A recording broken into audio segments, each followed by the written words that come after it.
367명. 그것이 1990년 8월 2일 새벽 쿠웨이트 공항 활주로에 멈춰선 영국 항공 여객기 안에 갇힌 사람들의 숫자입니다. 착륙 허가가 떨어졌을 때 이라크 탱크는 이미 국경을 넘고 있었습니다. 비행기 바퀴가 활주로에 닿은 지 불과 몇 시간 뒤 무장 병사들이 기체를 포위했습니다. 승객들은 짐을 챙길 틈도 없었습니다. 그들은 그 자리에서 전쟁의 포로가 되었습니다. 그리고 한 가지 의문이 남았습니다. 영국 정부는 침공이 시작된다는 사실을 알고 있었을까요? 알고 있었다면 왜 그 비행기는 착륙했을까요? 1990년 여름, 중동은 폭발 직전이었습니다. 이란 이라크 전쟁을 끝낸 사담 후세인은 막대한 전쟁 부채에 짓눌려 있었습니다. 8천억 달러에 달하는 부채. 그리고 옆에는 석유가 넘쳐나는 작은 나라 쿠웨이트가 있었습니다. 이라크는 쿠웨이트가 자국 유전에서 기름을 훔쳐가고 있다고 주장했습니다.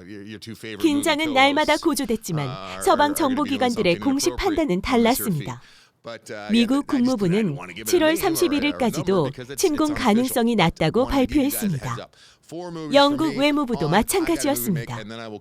그러나 위성 사진에는 이미 이라크 10만 병력이 쿠웨이트 국경 바로 앞에 집결해 있었습니다. 영국 항공의 운항 관제사는 바그다드 지상국에 문의했고 돌아온 대답은 짧았습니다. 쿠웨이트 운항 관제사는 말했습니다. 쿠웨이트는 안전합니다. 걱정하지 마십시오. BA-149편은 착륙 허가를 받았습니다. 영국 항공 149편은 런던 히드로를 출발해 쿠웨이트를 경유, 인도 뭄바이와 말레이시아 쿠알라룸푸르로 향하는 노선이었습니다. 보잉 747 첨보제트기. 탑승객은 367명. 그 안에는 영국인 사업가들, 인도인 가족들, 말레이시아로 휴가를 떠나는 부부들, 홀로 여행하는 학생들이 있었습니다. 당시로서는 아무도 이 비행이 자신의 인생에서 가장 긴 여정이 될 줄 몰랐습니다. 새벽 0시 5분, BA-149편은 쿠웨이트 국제공항에 착륙했습니다. 승객들은 갈아탈 비행기를 기다리며 터미널에서 잠을 청했습니다. 그런데 한 여성 승객이 창밖을 내다보다 멈췄습니다. 그녀는 옆 사람에게 속삭였습니다. 뭔가 이상해요. 공항 밖에 군인들이 보여요. 아무도 그 말을 심각하게 받아들이지 않았습니다. 1990년 8월 2일 새벽 2시 이라크 공화국 수비대 탱크들이 국경을 넘었습니다. 헬리콥터 부대가 쿠웨이트 시티 상공에 나타났고 특수부대는 에미르 왕궁을 향해 진격했습니다. 쿠웨이트 공군은 미처 전투기를 띄우지 못했습니다. 불과 12시간 만에 쿠웨이트 전체가 이라크 통제하에 놓였습니다. 공항도 예외가 아니었습니다. 무장한 이라크 병사들이 터미널 안으로 쏟아져 들어왔습니다. 잠들어 있던 승객들이 눈을 떴을 때 눈앞에는 총을 든 군인들이 있었습니다. 한 병사가 소리쳤습니다. 비행기에서 내리지 마시오. 모두 포로다. 367명의 여정은 그 순간 끝났습니다. 그리고 4개월간의 악몽이 시작됐습니다. 그 혼돈 속에서 일부는 기적적으로 탈출했습니다. 착륙 직후 터미널을 빠져나와 차를 얻어 탄 승객들, 사우디아라비아 국경까지 800km를 달린 사람들, 사막을 걸어 탈출한 사람들. 그러나 대부분은 달아날 시간이 없었습니다. 이라크 병사들이 탑승객 명단을 확인하기 시작했습니다. 특히 표적이 된 것은 영국 국적자들이었습니다. 당시 영국과 이라크의 외교 갈등은 극에 달해 있었습니다. 이라크는 영국인 인질들이 협상 카드가 될 수 있다는 걸 알고 있었습니다. BA-149편의 영국인 승객들은 별도로 분류됐습니다. 그들이 끌려간 곳은 공항이 아니었습니다. 사담 후세인은 전략적 요충지에 외국인 인질들을 배치했습니다. 발전소, 정유시설, 군사기지. 서방이 공습을 감행할 경우 자국민이 희생될 수 있다는 걸 알면서도 폭탄을 떨어뜨릴 수 있겠냐는 계산이었습니다. BA-149편 승객 중 일부는 바로 이 인간 방패로 분류됐습니다. 한 영국인 남성이 나중에 회고했습니다. 우리는 인간 방패로 쓰일 겁니다.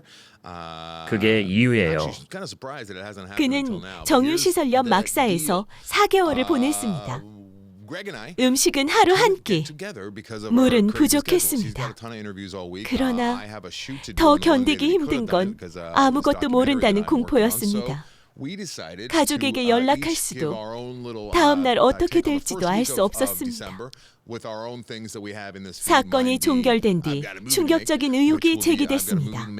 BA-149편이 쿠웨이트에 착륙했을 때 그 비행기 안에는 영국 정보부 MI6 요원들이 타고 있었다는 것입니다. 임무는 쿠웨이트 현지에서 정보를 수집하고 비상시 영국 자산을 보호하는 것이었습니다. 이 주장이 사실이라면 영국 정부는 침공 직전 정보를 가지고 있었다는 뜻이 됩니다. 그런데도 BA-149편을 착륙시킨 것은 요원들의 침투를 위한 위장이었을 가능성이 있습니다. 367명의 민간인을 위험에 내몬 채로 영국 정부는 이 모든 의혹을 부인했습니다. 관련 기밀 문서들은 30년이 지난 지금도 공개되지 않고 있습니다. 인질들이 잡혀있는 동안 세계는 움직였습니다. UN 안전보장이사회는 즉각 이라크 철수를 촉구하는 결의안을 채택했습니다.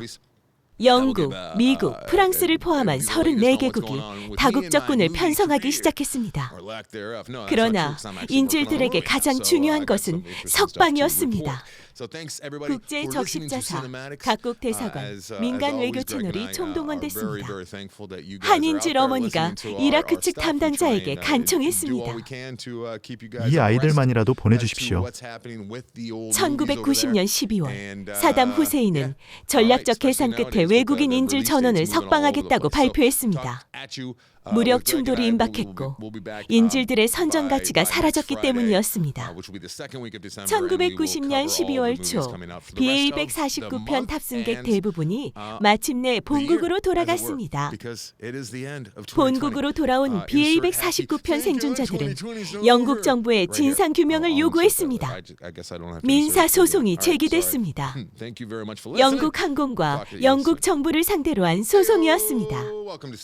생존자 로빈 래프는 법정에서 증언했습니다. 나는 30년이 지난 지금도 그날 밤 착륙할 때의 소리를 잊지 못합니다. 법원은 오랜 심리 끝에 원고 패소 판결을 내렸습니다. 이유는 간단했습니다. 정부 기밀 문서들이 제출되지 않았고 재판에서 다뤄질 수 없었기 때문입니다. 생존자들이 요구한 것은 단 하나였습니다. 왜 그 비행기가 그날 밤 착륙했는지에 대한 답변. 그 답은 아직도 오지 않았습니다. BA-149편 사건은 단순한 항공사고가 아닙니다.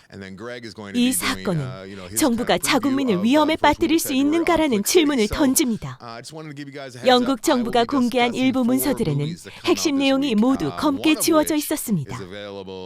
전 MI6 요원이라고 밝힌 인물이 여러 인터뷰에서 그 비행기에 정보 요원들이 탑승했다고 증언했지만 정부는 끝내 공식 확인을 거부했습니다. 걸프전은 1991년 1월 17일 시작됐고 100시간 만에 이라크군은 쿠웨이트에서 몰려났습니다. 역사는 다국적군의 승리로 기록됐습니다. 그러나 BA-149편 367명에게 그 전쟁은 공항터미널에서 시작됐습니다. 그리고 그들의 진실은 아직도 서랍 속에 잠겨 있습니다. 367명은 살아 돌아왔습니다. 하지만 그들이 겪은 4개월은 지워지지 않았습니다. BA-149편 사건이 우리에게 남긴 질문은 하나입니다. 국가는 자국민을 보호하기 위해 무엇까지 할 수 있는가? 그리고 무엇까지 숨길 수 있는가? 영국 정부가 관련 기밀 문서를 완전 공개할 날이 올까요? 여러분이라면 진실을 알 권리가 있다고 생각하시나요? 댓글로 의견을 나눠주세요. 이 채널에는 세계사를 바꾼 사건들의 숨겨진 진실이 더 있습니다. 구독으로 함께해 주세요.